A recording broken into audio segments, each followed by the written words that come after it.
All right, Eric, let's take a look at your paper. Start off with Mla Citation first, so you got to put this in the right font. It's the wrong font. This is okay, except your date is not, it's not the right format for your date. Too many spaces here, which is actually a problem throughout your whole paper since you have spaces in between all the paragraphs. I am not a huge fan of this title. I think it's hokey and not really that interesting and not even related to your topic, so that needs work. So here is the problem with your introduction. For one, your introduction is actually 2 paragraphs, and we'll talk about why that makes sense in just a second. Never use the word very in your writing. So you talk about this, whatever, glycocorticoids, whatever. I'm assuming that you didn't know that information before we began. So number one, your first problem is you don't have any in-text citation. This, as well as all of this, is all things that you had to look up to get, and you don't have any in-text citation. Now, at the Works Cited page, you have that, but you don't have one here. And actually, this whole thing is explaining that concept. So what you need to do, and I don't know if we necessarily need to start with this, but this certainly goes up in the introduction and make this all one paragraph. And I don't know, again, if I'd start right off with this, but you want to eventually lead this into the fact that Macbeth has it. So you would want to do that. Then you're going to, when you mention PTSD, make sure that you spell it out first before you use the acronym. And you talk about his main points, that they have hallucinations, he's just sleep deprivation, and then negative changes in feelings and behaviors. This is not a thesis statement.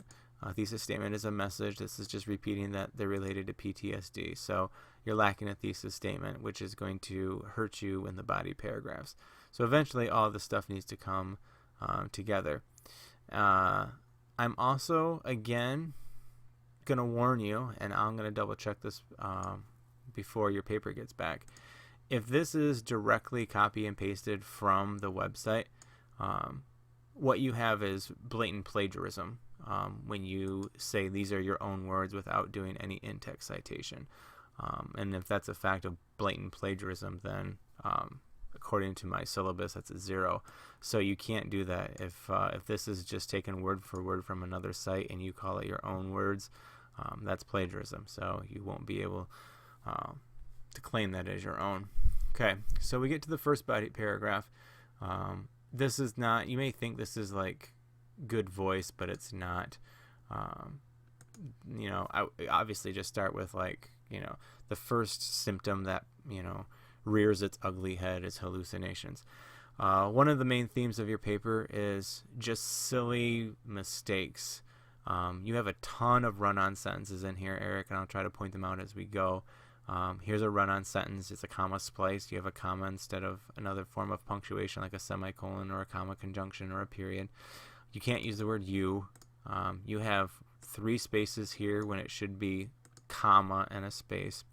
You use a long quote to show that he's having hallucinations. And you could analyze this quote if you wanted to, but you don't. You just say, oh, it's easy to see that he's hallucinating. Well, why use a long quote if you're just going to say that? And just in the future, when you have a quote that takes up at least 4 pages of text, you need to tab it over twice and then separate it. It's like it's on its own. So everything is kind of tabbed over twice and then starting on the left-hand side. When he says it's easy to see that he's experiencing hallucinations, don't use the word very. We talked about that in class. You have run-on sentence here. The run-on sentence here. You have a space issue here. And this is not a good transitional statement. You need to have a more specific transitional statement. So something along the lines of these hallucinations can be caused by a lack of sleep as well, or something like that, to kind of tie the two together. You don't have any outside sources in here that you utilize. You have space issues all over the place. You have capitalization issues. We'll get to that later. But all these little space issues, you need to have spaces in between there. And because you don't have a thesis statement, you don't have anything to talk about here in the body paragraph. So then we get to sleep deprivation. and you start talking about that it's not addressed as much, that it's not easy to pick out, although I would hazard to say that we talked a lot about sleep, at least in Acts 2 and 3 about Macbeth, so I don't know why it wasn't easy to pick out. This is a run-on sentence. Later in the story, Macbeth states, comma. Now, when you have a quote within a quote, you'd go quote, single quote, single quote, single quote, single quote, double quote.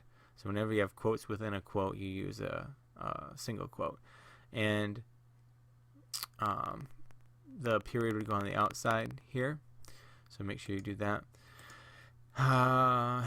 It's not mentioned anymore, which is a lie because it is mentioned in Act 3. Although not addressed, it is with Lady Macbeth. Remember, we're not talking about Lady Macbeth at all. He didn't capitalize Lady Macbeth anyways to begin with.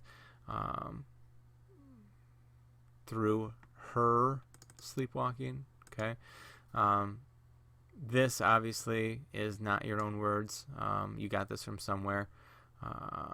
So this would need to be a comma as well.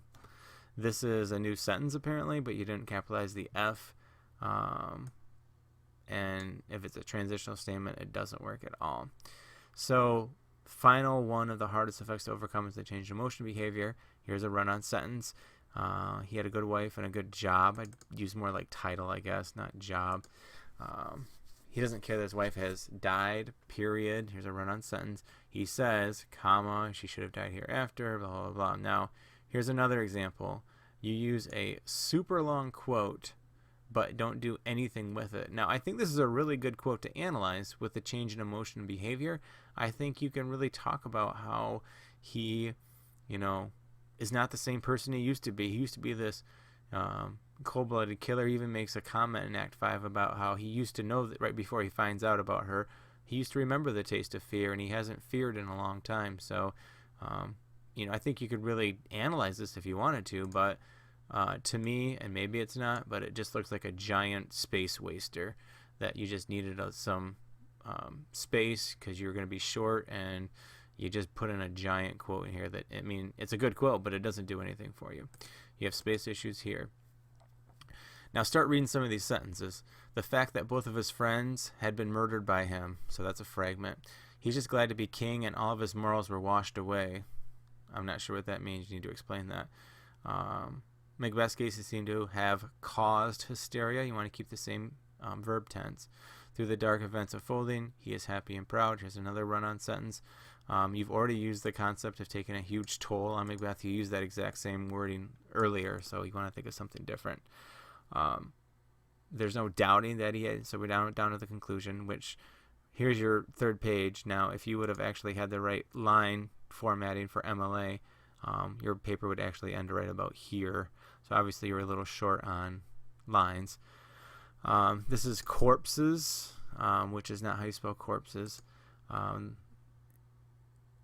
This is a sentence fragment. This is a run-on sentence. You're using the word you. You can't use the word you. You lose a point every time you use you. And this isn't a it's. This is the wrong it's. So in a conclusion, remember, restate your thesis, which you don't have one, so once you get one, you'll use it. Take a sentence to summarize each body paragraph, and then end on some kind of main point, or about your theme, about whatever. Works cited page. This is, obviously, this needs to be moved up. You're supposed to have 3 outside sources, 2 internet and 1 book, so you're missing a source. You never actually cite this in the play. So it can't be a works cited entry if you don't actually cite it, so you got to use it in the play somehow, and you're missing a source.